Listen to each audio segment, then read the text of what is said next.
ह्या व्हिडिओच्या शेवटपर्यंत तुम्हाला कॉन्स्टिपेशनचा त्रास होता हे तुम्ही विसरून जाल.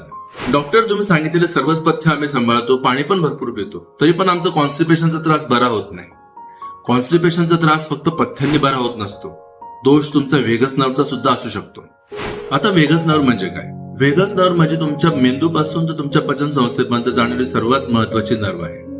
त्याद्वारे तुमच्या आतड्यांची आणि तुमच्या पचन संस्थेची सर्व हालचाली नियंत्रित होत असतात. ह्या नर्वचं सर्वात महत्वाचे काम आहेत तुमच्या आतड्यांच्या हालचाली नियंत्रित ठेवणं, पचन संस्था सुरळीत ठेवणं आणि पोट साफ होण्याची प्रक्रिया नॉर्मल ठेवणं.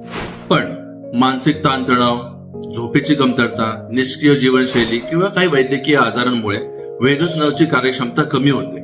त्याच्याने आतड्यांच्या हालचाली कमी होऊन कॉन्स्टिपेशन उद्भवतो. पण लक्षात ठेवा, प्रत्येक कॉन्स्टिपेशनचं कारण हे व्हेगस नर्वच नाहीये.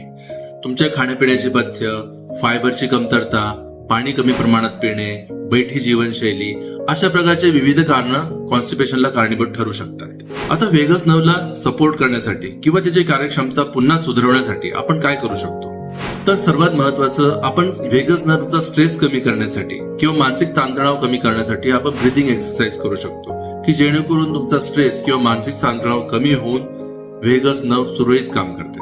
दिवसभरात किमान 30 मिनिटं चालणे किंवा पेल्विक एक्सरसाइज करणे हे यासाठी उत्तम उपाय असू शकतो. स्ट्रेस कमी करण्यासाठी ध्यान धारणा, योग याचा आधार घेणे. दिवसभरात किमान 7 ते 8 तासाची झोप आवश्यक आहे. पथ्यांमध्ये दिवसभरात आपल्या मानवी शरीराला 25 ते 30 ग्रॅम फायबरची आवश्यकता असते, ते पुरवणे आणि भरपूर प्रमाणात पाणी पिणे. जर तुमचा कॉन्स्टिपेशनचा त्रास 3 ते 4 आठवड्यापेक्षा जास्त काळ टिकत असेल किंवा त्याच्या व्यतिरिक्त शौचाच्या जागेतनं रक्त येणे, पोट फुगणे, पोटामध्ये दुखणे अशा प्रकारचे वेगवेगळे लक्षणं जर तुम्हाला जाणवत असतील तर लवकरात लवकर वैद्यकीय सल्ला घेणं गरजेचं असतं. अशाच नवनवीन माहिती मिळवण्यासाठी लाईक आणि शेअर करा. धन्यवाद.